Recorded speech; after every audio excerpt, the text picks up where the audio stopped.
এই চাকা বললেই লিখে দেবো। কেন তো আপনার এই রিক্সাটি ওই ট্রাপার অর্থাৎ ওই ফাঁদটি বের হয়ে আসার সময় তার পিছনের চাকাটি লিক হয়ে গেছে, অর্থাৎ নতুনভাবে একটি শুয়ের মতন জিনিস এখানে সেট করা হয়েছে, যার কারণে যে রিক্সাগুলো আসছে যদি ফাঁদে একবার পড়ে সেই রিক্সার টায়ারটি কিন্তু লিক হয়ে যাচ্ছে। আমরা দেখতে পাচ্ছি যে এটির চাকা কিন্তু লিক হয়ে গেছে, অর্থাৎ ওনার যে সারাদিনের আজকের যে ইনকাম করার জন্য যা যা দরকার উনি যতক্ষণ না পর্যন্ত এই লিকটি ঠিক করছে ততক্ষণ পর্যন্ত উনি আর যাত্রী নিতে পারবে না, ওনার আর আজকের ইনকাম বন্ধ।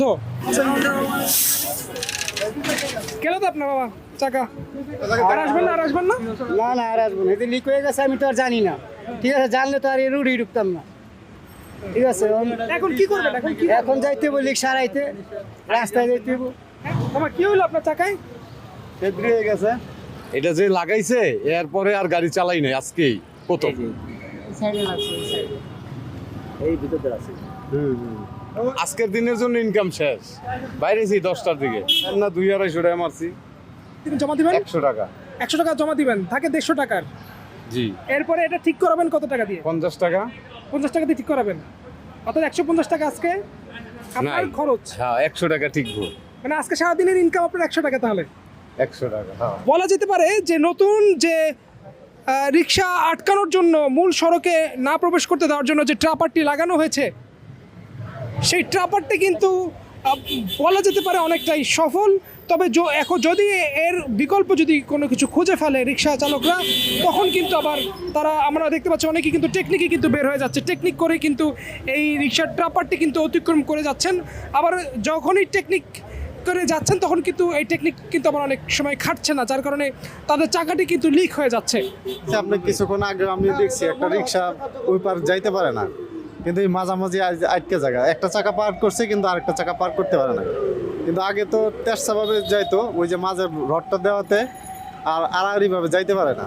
ওইটা সুইটা দিচ্ছে যে দুইটা চাকা উঠে তখন একটা চাকা হয়তো ফুটা হয়ে যায়, ভিতরে যায় তখন ওই ফুটা হয়ে যায়, তখন লিক হইলে আর রিক্সাগুলো যায় না, এপার থেকেই ব্যাক করে। এই যে দেখেন একটা ব্যাক করে গেছে, এটা মনে হচ্ছে সফল, কিন্তু কোনো রিক্সায় পার হইতে পারতেছে না। চেষ্টা করে কিন্তু এক চাকা পার করতে পারে আর দুইটা চাকা পার করতে পারে না, হয়তো 2-3 জনে উঁচা করে পার করে, কিন্তু আড়াআড়িভাবে করতে পারতেছে না।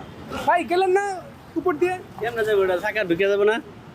চাকা ঢুকে যাবে? হ্যাঁ অবশ্যই ঢুকে যাবে। যে নিচে ছোট ছোট কাটা দিয়ে রাখছে চিপাতে ঢুকে যাবে চাকা। রিক্সার চাকা চিকুন না, ঢুকে গেলে তো পাঞ্চার হয়ে যাবে। পাঞ্চার হলে তো গাড়ি চালান যাবো, চলে যাবে। আমি কইছি না আমার কথা ঠিক আছে নি?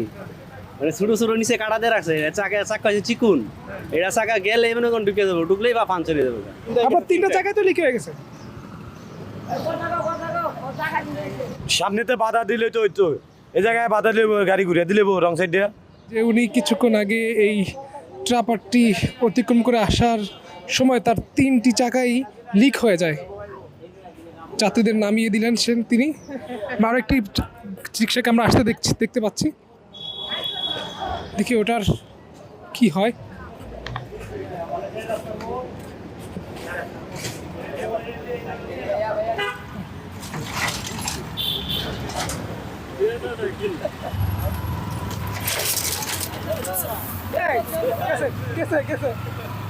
বললেই তো পার হয়ে যায় না, আমি তো এই যে আমরা ব্যাখ্যা করলাম পার হয়ে গেছে। জানেন এই হাগের ভিতরে বললে থাকবো না চাকা। এগুলো কি? এগুলো এটা এই চাকা বললেই লিখে দেবো না, ভাঙলো লিক হয়ে গেলে তখন কি করবেন? এককাল সারাদিনে কামাই শেষ, এটা আর কামাই আর হবে না সারাদিন। আপনি গেলেন না যে? এটা ভিআইপি রোড, আমি যাবো কেন ভাই? এখানে রিক্সা চলা নিষেধ, এখানে শুধু বড় বড় গাড়ি চলবে। তা আমি ভিআইপি রোড জানি যে এখানে রিক্সা চলা যায় না, আমি কিসের জন্য যাব? আমি আইন কেন ভাঙবো? এই জন্য আমি যাইনি।